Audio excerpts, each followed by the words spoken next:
हैदराबाद में बीजेपी की 2 दिवसीय राष्ट्रीय कार्यकारिणी की बैठक समाप्त हो गई, लेकिन बैठक में सबसे ज्यादा चर्चा अगर किसी की हो रही है तो वो हो रही है भाग्यनगर की। प्रधानमंत्री मोदी ने भी हैदराबाद को भाग्यनगर कहा। अब चर्चा का विषय यही है।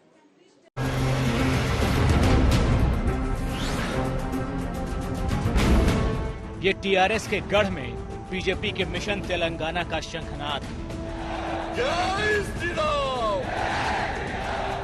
ये टारगेट 2024 के लिए केसीआर पर सीधा निशाना है। ये भाग्यनगर में भगवा लहराने के लिए बीजेपी का मंथन है।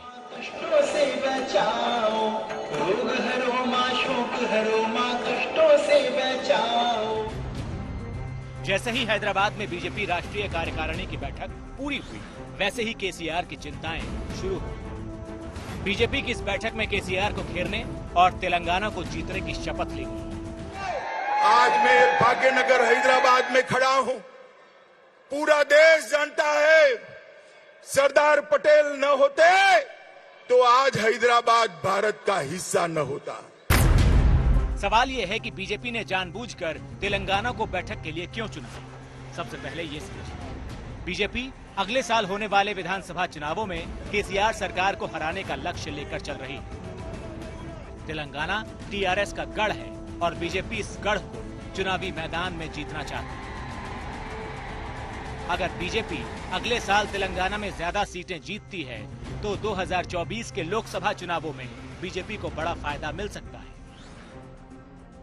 2024 लोकसभा को देखते हुए बीजेपी को लगता है कि हिंदी बेल्ट में वो पहले से ही टॉप पर है और उससे ऊपर तो बढ़ नहीं सकती। ऐसे में बीजेपी को सीटें कम होने का खतरा है, इसीलिए ऐसे राज्यों को चुना है जहां बीजेपी को आगे बढ़ने की संभावना है, और इस लिस्ट में एक नाम तेलंगाना भी है।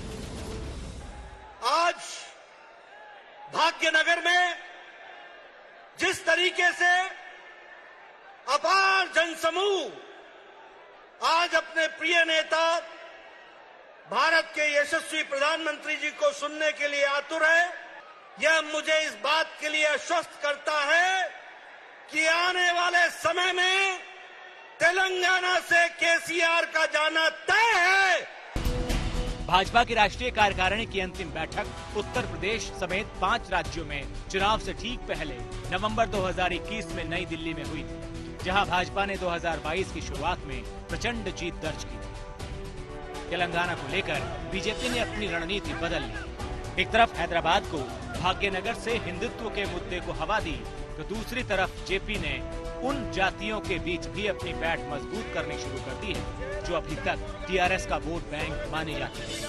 इसके अलावा बीजेपी ने तेलंगाना के मुख्यमंत्री केसीआर के खिलाफ आक्रामक तेवर की मात्रा भी बढ़ा दी। इन सारी वजहों से बीजेपी को तेलंगाना में पिछले कुछ वर्षों में बढ़त भी मिली। 2014 के लोकसभा चुनावों में बीजेपी ने तेलंगाना में तेलुगु देशम पार्टी के साथ गठबंधन किया और 8 सीटों पर चुनाव लड़ा। बीजेपी को इन 8 सीटों में से महज 1 पर जीत मिली। लेकिन 2019 के चुनावों में टीडीपी का सफाया हो गया और बीजेपी ने 4 लोकसभा सीटों को जीतकर सबको हैरान कर दिया। इसके अलावा टीआरएस 9 पर आ गई, कांग्रेस 3 पर जीती। बीजेपी का वोट शेयर 2014 में 10.5% से बढ़कर 2019 में 19.5% हो गया। ये बहुत बड़ा बदलाव नहीं था, लेकिन सबसे हैरानी की बात यह रही कि निजामाबाद में केसीआर की बेटी कविता बीजेपी के अरविंद धर्मपुरी से हार गई। अरविंद टीआरएस के पूर्व नेता डी श्रीनिवास के बेटे हैं। इस हार ने बीजेपी को एक सियासी किक दे दी। यही वजह है कि बीजेपी की राजनीतिक लड़ाई को टीआरएस व्यक्तिगत लड़ाई तक ले आया।